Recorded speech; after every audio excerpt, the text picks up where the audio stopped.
রাত গভীর হলেও শহর জেগেছিল। হাজারো মানুষের কণ্ঠে প্রতিধ্বনিত হচ্ছিল একটাই স্লোগান, আমরা ভয় পাই না, আমরা চুপ থাকবো না, আমরা মানি না। এভাবেই গোটা তুরস্ক ফুঁসছিল। দৃশ্যপট একটাই, একজন মেয়রের গ্রেফতার আর একটি দেশের গণতন্ত্রের আর্তনাদ। 19 মার্চ ভোররাতে তুরস্কের ইস্তাম্বুল শহরের মেয়র এবং এরদোয়ান বিরোধী প্রধান নেতা এক্রেম ইমামোগলুকে গ্রেফতার করে দেশটির পুলিশ। অভিযোগ, ঘুষ, প্রতারণা, দুর্নীতি, বেআইনি ডেটা সংগ্রহ এবং কুর্দি বিদ্রোহী গোষ্ঠী পিকেকের সঙ্গে যোগসাজশ।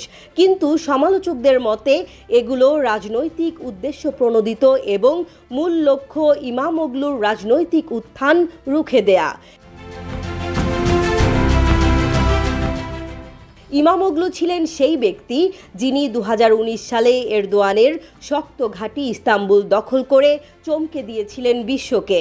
পরে 2024-এর স্থানীয় নির্বাচনেও জয় ধরে রাখেন। তার দল সিএইচপি গত বছরই তুরস্কের প্রধান সব শহরে জয় পায়। এরদোয়ানের 2 দশকের শাসনের পর এমন রাজনৈতিক মোড় ফেরার ইঙ্গিত ছিল স্পষ্ট। আর এইবার যখন ইমামোগলু 2028 সালের প্রেসিডেন্ট নির্বাচনে প্রার্থিতা ঘোষণা করতে যাচ্ছিলেন, তার ঠিক আগেই তাকে গ্রেফতার করা হয়। বিরোধীরা একে বলছে রাজনৈতিক অভ্যুত্থান। সিএইচপি পার্টি এটাকে গণতন্ত্রের ওপর সরাসরি আঘাত বলে নিন্দা জানিয়েছে। ইস্তাম্বুল, আঙ্কারা, ইজমির, আদানা সহ তুরস্কের নানা প্রান্তে ছড়িয়ে পড়ে বিক্ষোভ। হাজার হাজার মানুষ রাস্তায় নামে। ছাত্রছাত্রী থেকে শুরু করে ব্যবসায়ী, সাংবাদিক, প্রতিটি স্তরের মানুষ এক কণ্ঠে বলতে থাকে, এই লড়াই আমি সম্মানের সঙ্গে জিতব। ইস্তাম্বুলে রেলের ঘোষণার ভেতর দিয়ে এমন বার্তাও ছড়িয়ে পড়ে।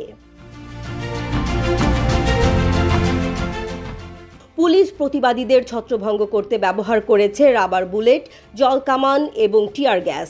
বিবিসি জানায়, এরদোয়ান বিরোধী বার্তা রেলের মাধ্যমে ছড়ানোর পেছনে ছিল ইস্তাম্বুল সিটি কর্পোরেশনের হাত। এক প্রকার সামাজিক প্রতিরোধ শুরু হয়েছে এরদোয়ানের বিরুদ্ধে।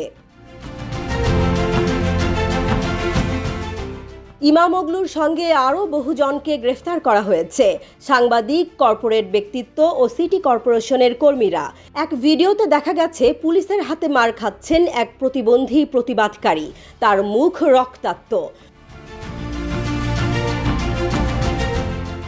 2 দশকের শাসনকালে এরদোয়ান বহুবার বিরোধীদের দমন করেছেন, কিন্তু ইমামোগলুর ঘটনা যেন অন্য কিছু বলছে, যেন এক নতুন রাজনৈতিক জাগরণের শুরু।